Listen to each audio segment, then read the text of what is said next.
আসসালামু আলাইকুম, সকলকে ওয়েলকাম জানাচ্ছি অষ্টম ক্লাসে। আলহামদুলিল্লাহ, আমরা 7টি ক্লাস সম্পন্ন করেছি। আমরা অষ্টম ক্লাসে নতুন কিছু শিখব। যারা এই পর্যন্ত সবগুলো ক্লাস দেখেছেন তাদেরকে আন্তরিক ধন্যবাদ জানাচ্ছি এবং সকলকে অনুরোধ করব যারা ক্লাসগুলোকে শেয়ার করেননি তারা অবশ্যই শেয়ার করে দিবেন, কারণ একটি শেয়ারের মাধ্যমে নিশ্চয়ই অন্য কেউ উপকৃত হবে। আমরা কথা না বাড়িয়ে চলুন ক্লাসে চলে যাই। আমরা কোর্স কন্টেন্টে চলে আসলাম। এখানে আমরা দেখবো যে আমরা ইতোমধ্যে হোম মেনুর ক্লিপবোর্ড, ফন্ট এবং প্যারাগ্রাফ টুলস সম্পন্ন করেছি। এটা প্যারাগ্রাফ টুলস এর show, hide and hidden symbol, এটা আমরা দেখেছিলাম লাস্ট ক্লাসে। আজকে আমরা স্টাইল এবং এডিটিং এই দুইটা বিষয় দেখব এবং পরবর্তী ক্লাসে আমরা নতুন মেনুতে শুরু করব কাজ। নতুন মেনু হচ্ছে ইনসার্ট মেনু। আমরা পরবর্তী ক্লাসে এই ইনসার্ট মেনুর কাজ শিখবো। আমরা প্রথমে স্টাইল দেখব। স্টাইল মানে হচ্ছে টেক্সটকে ডিজাইন করার জন্য যে বিভিন্ন ধরনের ফরম্যাটিং, কালার, ফন্ট এগুলো আমরা চেঞ্জ করি বা অ্যাপ্লাই করি। তো এটাকে বলা হয় স্টাইল। দেখুন এখানে 3.4.1 এর মধ্যে টেক্সট স্টাইল এই লেখাটা একটু অন্য লেখাগুলো থেকে ডিফারেন্ট, কারণ এটার মধ্যে একটা স্টাইল অ্যাপ্লাই করা হয়েছে। তো এখানে স্টাইল অ্যাপ্লাই করার জন্য আপনাকে স্টাইল টুলস ইউজ করতে হবে। পাশাপাশি আপনি ম্যানুয়ালি চেঞ্জ করতে পারেন, কিন্তু ম্যানুয়ালি চেঞ্জ করলে আর এখান থেকে সেট করা যে টুল স্টাইল আছে সেটার মধ্যে তফাৎটা কি সেটা একটু পরে বোঝাচ্ছি আপনাদের। তো আগে জেনে নিই যে স্টাইল এর মধ্যে কি কি থাকে, অর্থাৎ কোন কোন বিষয়ে আপনি অন্তর্ভুক্ত করলে সেটা স্টাইল হবে। দেখুন এখানে আমরা এই যে স্টাইলে যে টুলস বার আছে, এখানে ডানে দেখতে পাবো চেঞ্জ স্টাইল। আমরা এখানে ক্লিক করলেই দেখুন style set, colour, font, paragraph spacing, অর্থাৎ স্টাইলের মধ্যে এই কয়েকটি বিষয় অন্তর্ভুক্ত থাকে। এটা হচ্ছে ফন্ট, এটা হচ্ছে ফন্টের কালার, আর এটা হচ্ছে স্পেসিং, প্যারাগ্রাফ স্পেসিং বা লাইভ স্পেসিং। তো এগুলা হচ্ছে স্টাইলের অন্তর্ভুক্ত। ফন্ট বড় করতে পারেন এখান থেকে, পাশাপাশি কালার চেঞ্জ করতে পারেন এখান থেকে, পাশাপাশি আপনি এই প্যারাগ্রাফ টুলস থেকে স্পেসিং চেঞ্জ করতে পারেন। কিন্তু আপনার স্টাইল যে টুলস আছে সেখান থেকে আর এখানে ম্যানুয়ালি করার মধ্যে পার্থক্যটা কি সেটা হচ্ছে, দেখুন আমি আপনাদের একটা প্রিভিউ দেখাই। এখানে আমি এই দুটো টেক্সটকে স্টাইল পরিবর্তন করব। সাপোজ এখানে যে স্টাইল গুলো আছে এখানে অল্প কিছু স্টাইল আছে, কারণ এটা 2003 ভার্সনে সেভ করার জন্য কম আছে। আপনাদের আপডেট ভার্সনে আরো অনেক বেশি স্টাইল থাকবে। তো আমি এখান থেকে যে কোনো একটা স্টাইল নিয়ে নিচ্ছি। এই স্টাইলটা হচ্ছে উপরে সেট করা আছে, টেক্সট স্টাইলের মধ্যে সেট করা আছে। আমি হচ্ছে এটা নিলাম। এখন যে বিষয়টা দেখাবো সেটা হচ্ছে তফাৎ দেখাবো, যে এখানে এগুলো হচ্ছে একটা স্টাইল আছে, কিন্তু এগুলো তো ম্যানুয়ালি সেট করা স্টাইল এখানে। কারণ ম্যানুয়ালি সেট করেছি কারণ এখানে যে ফন্ট আছে এটা আমার চুজ করা ফন্ট, এখানে ফন্টের সাইজটা আমার চুজ করা, ফরম্যাটিং গুলো, স্পেসিং গুলো আমার নিজেরই চুজ করা। এটা কোনো ডিফল্ট স্টাইল থেকে সিলেক্ট করা হয়নি। এখানে ডিফল্ট স্টাইল থেকে সিলেক্ট করা টুলস আছে। এখানে ডিফল্ট স্টাইল থেকে চুজ করা টেক্সট আছে মাত্র 3টা। এটা হচ্ছে text style, find, replace and select. এবার আমরা কোনো টেক্সট সিলেক্ট করব না, সিলেক্ট না করে আমরা চেঞ্জ স্টাইলে যাব।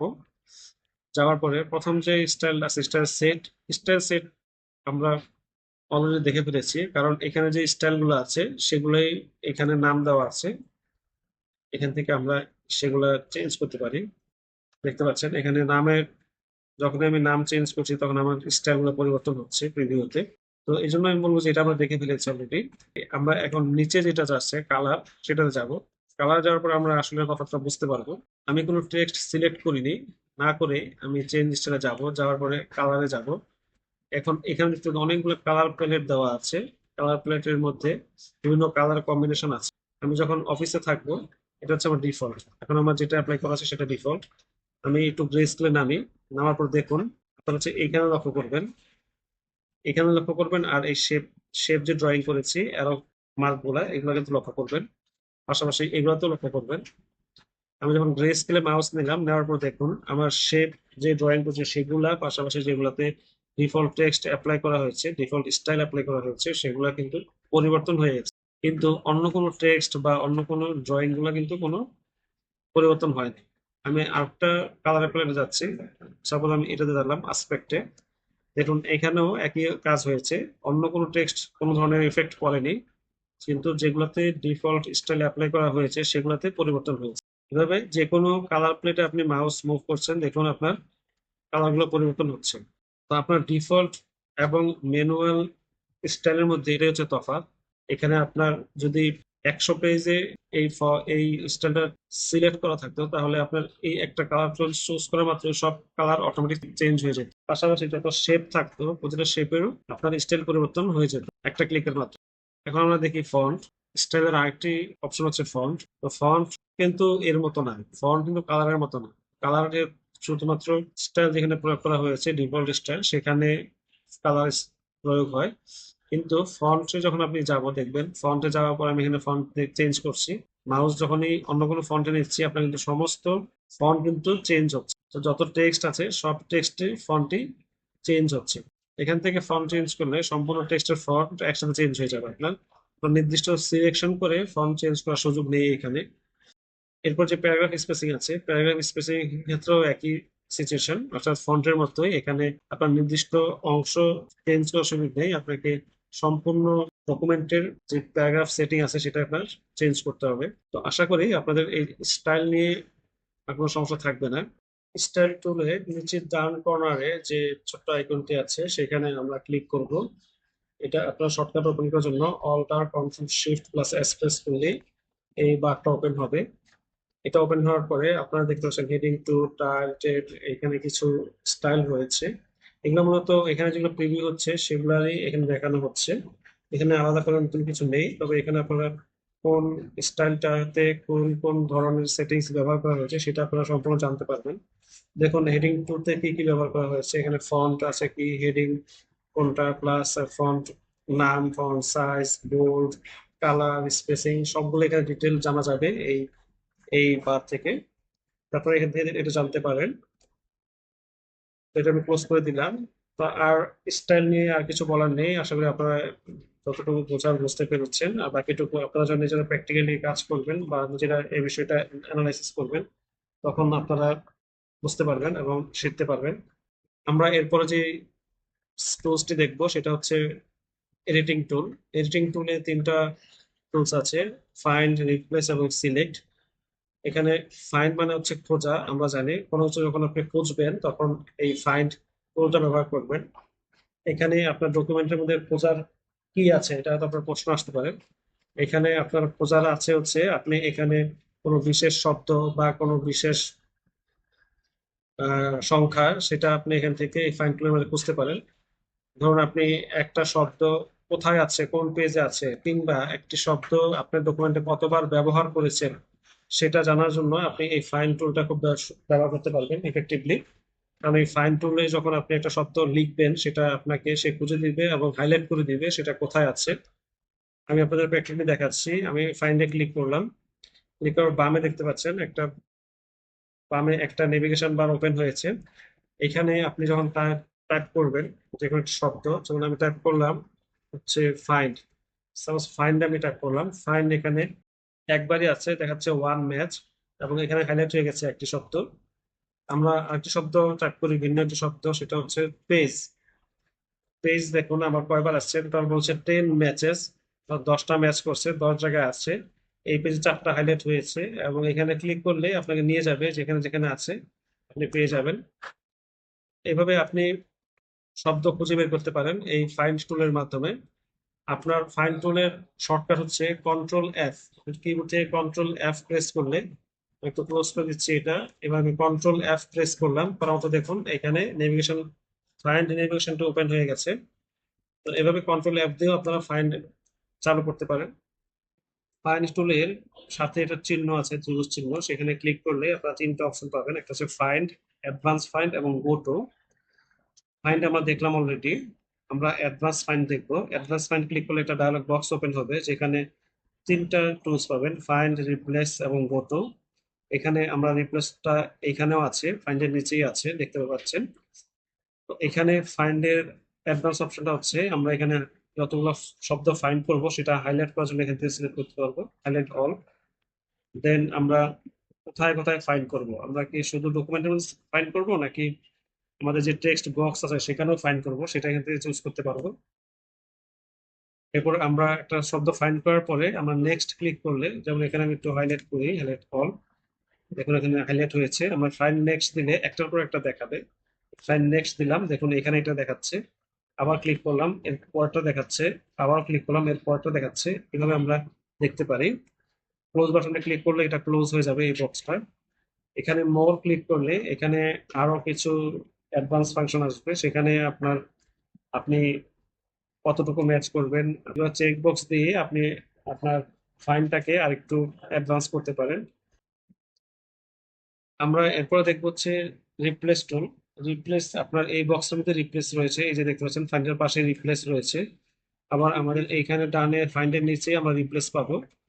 তো রিপ্লেস টুল পাওয়ার আগে ফাইন টুলে যে আমরা একটা আছে গো টু, এটা আমরা ছেড়ে আসছি।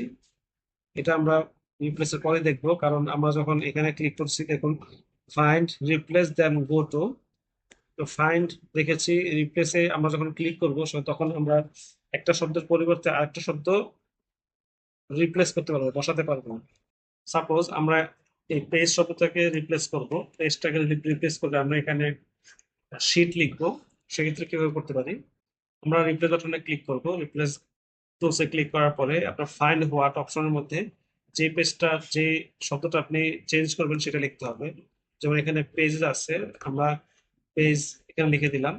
এখানে যদি আপনার একটা জিনিস বলে নেই, সেটা হচ্ছে এখানে দুইটা পেজ আছে কিন্তু একটা আছে পেজ এস, এস যুক্ত আছে। আপনি যদি পেজ ফাইন্ড করেন তাহলে কিন্তু এটা সহ আপনার চেঞ্জ হয়ে যাবে, অর্থাৎ এই পেজ রিপ্লেস যে শব্দটা নিয়ে আসবেন সেটা কিন্তু এখানে এই পেজের বদলে যুক্ত হয়ে যাবে, এই এসটা থেকে যাবে। আপনাদের প্র্যাকটিক্যালি বুঝিয়ে দিই। যেমন পেজের বদলে আমি শিট লিখলাম, এর নিচের ঘরে আমাকে লিখতে হবে রিপ্লেস উইথ এর ঘরে শিট লিখতে হবে, যেটা আমি নতুন শব্দ অ্যাড করবো পেজের বদলে, সেটা এখানে লিখতে হবে। তারপরে আমরা এই রিপ্লেস অল দিব। রিপ্লেস অল দিলে পরে দেখুন কি হয়েছে, এখানে নিচে যে দুইটা পেজ ছিল সেটা চেঞ্জ হয়ে শিট হয়ে গেছে। আর এখানে শিট, পেজের বদলে শিট লেখাটা চলে আসছে, আর এস যে যুক্ত ছিল সেটা কিন্তু রয়ে গেছে। আমরা এখানে এক্ষেত্রে নিচের যে অ্যাডভান্স ফিচার আছে সেখান থেকে আরেকটা টুলস আমরা ইউজ করতে পারি। আমি একটু আন্ডু করি, করলাম আন্ডু। এখানে আমরা দেখুন ফাইন্ড হোল ওয়ার্ডস অনলি, আমরা এটা একটু টিক দিয়ে দেখি যে এটা এইভাবে কাজ করে কিনা। দেন আমরা রিপ্লেস অল দিই। রিপ্লেস অল দেওয়ার পর ওকে দিলাম। দেখুন এখন কিন্তু আমার এখানে পেজেসটা রয়ে গেছে, কিন্তু যেখানে শুধু পেজ ছিল সেটা চেঞ্জ হয়েছে। অর্থাৎ আপনি যদি এখান থেকে কোনো অ্যাডভান্স ফিচার ইউজ না করেন, এখানে যতটুকু আপনি শব্দ লিখবেন, যতটুকু ম্যাচ করবে অন্য শব্দের সাথে, ঠিক ততটুকু কিন্তু চেঞ্জ হয়ে যাবে। কিন্তু যখন আপনি ফাইন্ড হোল ওয়ার্ডস অনলি, তার সম্পূর্ণ শব্দ ম্যাচ করে আপনি রিপ্লেস করবেন, এটা যখন আপনি সিলেক্ট করে দিবেন তখন কিন্তু আপনার ওই শব্দর মাঝখান থেকে যদি মিলে যায় সেটা কিন্তু চেঞ্জ হবে না। সম্পূর্ণ শব্দ যেখানে ম্যাচ করবে সেখানেই শুধু চেঞ্জ হবে। দেখুন এখানে কিন্তু এস যুক্ত ছিল না, এখানে এস যুক্ত আছে। তো এখানে এস যুক্ত থাকার কারণে এটা কিন্তু আমি সম্পূর্ণ শব্দ ম্যাচ করার পরে রিপ্লেস হবে, সেটা সিলেক্ট করার কারণে এটা কিন্তু চেঞ্জ হয় না, কারণ সম্পূর্ণ শব্দ চেক করলে এটা কিন্তু ম্যাচ করে না। যেখানে শুধু পেজ আছে সেটাই শুধু রিপ্লেস হয়েছে। আশা করি আপনারা এই বিষয়টা বুঝতে পেরেছেন। এরপরে আমরা দেখবো গোটো। গোটো এটা দেখবো টুলস। এই গোটো হচ্ছে, এখানে একটা বক্স এসে দেখেন, আর এখানে কিছু অপশন রয়েছে। আমরা যে কোনো একটা পেজে যাব, এক গ্রাফে যাব, সেই জন্য আমরা এই গোটো টুলসটা ব্যবহার করব। যেমন এখানে আমার 5টি পেজ রয়েছে, আমি চাচ্ছি 1 নম্বর পেজে যাওয়ার জন্য, তাহলে আমি এক প্রেস করে গোটো দিব। দেখুন আমার 1 নম্বর পেজে চলে এসেছে। আমি যদি 3 প্রেস করে গোটো দিই তাহলে আমি 3 নম্বর পেজে চলে আসবো। এভাবে আপনারা গোটোটা ব্যবহার করতে পারেন। আর পাশাপাশি এখানে আরো কিছু টুলস রয়েছে, মানে অপশন আছে এর মধ্যে, যেমন page, section, line, bookmark, comment, footnote, field, table. আপনি যদি আপনার ডকুমেন্টে এই সবগুলা ইউজ করেন, সবগুলা ব্যাপার থাকে আপনার ডকুমেন্টে, আপনি এখান থেকে চেঞ্জ করে, যেমন সেকশন চেঞ্জ করে আপনি সেকশন নাম্বার দিতে পারেন। সেকশন নাম্বার দিলেই হবে। আমরা যখন পেজ ব্রেক করি তখন কিন্তু সেকশন চেঞ্জ হয়। পেজ ব্রেক করে আমরা যখন সেকশন চেঞ্জ করব, আমাদের যখন অনেকগুলো সেকশন থাকবে একটা ডকুমেন্টে, তখন আমরা অন্য সেকশনে যাওয়ার জন্য এখানে সেকশন নাম্বার দিয়ে আমরা নেক্সট দিলে আমরা সেইখানে চলে যাব। ঠিক একইভাবে এখানে আরো যে সকল অপশনগুলো রয়েছে আপনি প্রতিটাই এভাবে ইউজ করতে পারেন। এখানে ইকুয়েশন আছে, এখানে গ্রাফিক আছে, টেবল আছে, এগুলো আপনি এভাবে ইউজ করতে পারেন। আশা করি এটাও বুঝতে পেরেছেন। আপনাদের কোনো প্রশ্ন থাকলে অবশ্যই আমাকে করবেন, অবশ্য প্রশ্নের উত্তর দেওয়ার চেষ্টা করব। আরেকটা বিষয় আমি একটু বলে রাখি, সেটা হচ্ছে যে আমি আমার কাজের অভিজ্ঞতা এবং আমার যে এই বিষয়ে ক্ষুদ্র জ্ঞান আছে সেখান থেকেই আমি আপনাদেরকে শেখানোর চেষ্টা করতেছি। এখানে হয়তো আমার অনেক কিছু ভুলভ্রান্তি হতে পারে, আপনারা যেগুলা আপনার কাছে মনে হয় যে ভুল সেটা অবশ্যই আমাকে প্রশ্ন করবেন, বা আমাকে সরাসরি বলেও আপনারা শুধরে দিতে পারেন কমেন্ট করে। আজকের ক্লাসে আমরা এখানে শেষ করব, কারণ এরপরে আমরা নতুন একটি মেনুতে যাব, সেটা হচ্ছে ইনসার্ট মেনু। ইনসার্ট মেনুতে গিয়ে আমরা পরবর্তী ক্লাসে আরো নতুন কিছু শিখবো। সকলে ধন্যবাদ জানাচ্ছি আজকের এই ক্লাসে থাকার জন্য। আপনারা অবশ্যই ক্লাসটি দেখবেন মনোযোগ সহকারে আর প্র্যাকটিস করবেন। প্র্যাকটিস না করলে আপনারা শুধু ক্লাস দেখে কোনো লাভ হবে না, কারণ প্র্যাকটিস ম্যাক্স ইভেন পারফেক্ট। আপনি যখন যত বেশি প্র্যাকটিস করবেন তত বেশি কাজ শিখবেন। আমরা অষ্টম ক্লাসে আছি, আমি আশা করব আমি যেন পরবর্তী ক্লাসগুলো দ্রুতই আপলোড করতে পারি।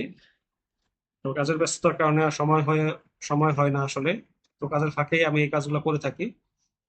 তো আপনারা যারা ফেসবুক থেকে দেখছেন তারা অবশ্যই ফলো করবেন, এবং যারা ইউটিউব থেকে দেখছেন তারা সাবস্ক্রাইব করে দিবেন পরবর্তী ভিডিও পাওয়ার জন্য। আর ভিডিওটা অবশ্যই শেয়ার করে দিবেন। আপনার একটি শেয়ার হয়তো অন্য কারো জীবনে পরিবর্তন নিয়ে আসবে। সে এখান থেকে কিছু শিখতে পারবে, সে তার বাস্তব জীবনে কাজে লাগাতে পারবে, এবং এক্ষেত্রে আপনি তার অজান্তিক উপকার করলেন। আশা করি পরবর্তী ভিডিওর জন্য সবাই আগ্রহ থাকবেন। পরবর্তী ভিডিও খুব দ্রুত আপলোড করার চেষ্টা করব। সকলকে ধন্যবাদ জানিয়ে আজকের মতো শেষ করছি। আল্লাহ হাফেজ।